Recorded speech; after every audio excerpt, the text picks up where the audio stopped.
Governors cannot dismiss ministers. Tamil Nadu Governor RN Ravi recently and grandly announced that he was dismissing Minister Senthil Balaji from the state cabinet.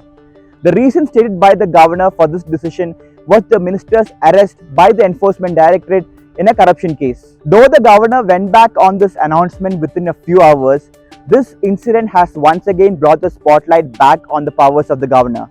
Remember, RN Ravi is not the first governor to make such a declaration. Last year, Kerala Governor Arif Mohammed Khan wanted his Finance Minister KN Balagopal sacked. Now the question is, can a governor sack a democratically elected minister?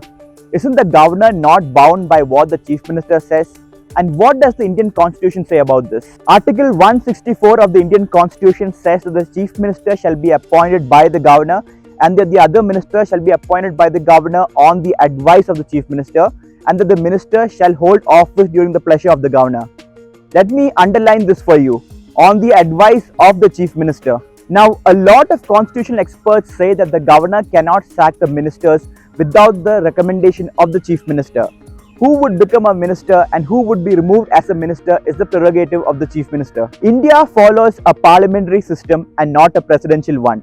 This means that presidents or governors do not rule. The federal system of governance depends on this balance, or governors can easily dismiss the entire state cabinets. Now, what does it mean by the pleasure of the governor? A governor can withdraw pleasure, but it does not mean that he can dismiss a chief minister or the ministers at his own will. In other words, the pleasure of the governor is nothing but the chief minister's power to remove a minister from his cabinet. If a government enjoys majority in the house, then the governor cannot say that he is withdrawing pleasure. The Supreme Court of India in the past have defined the limited roles of the governors.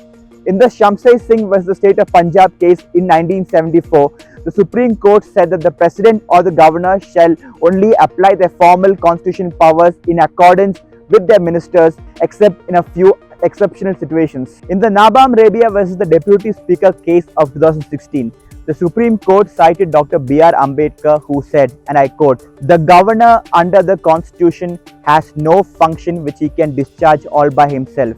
No function at all. Now, while he does not have any functions, he has certain duties to perform, and I think this House will do well to bear this in mind." Constitutional experts say that the governors are expected to defend the Constitution and use their powers to warn state governments from violating the Constitution, but they cannot violate their powers given to them to function as parallel power centers. So one thing is clear, governors cannot dismiss a minister unilaterally.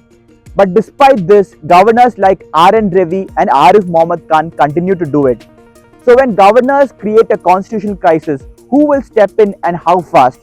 That is perhaps the next question to discuss.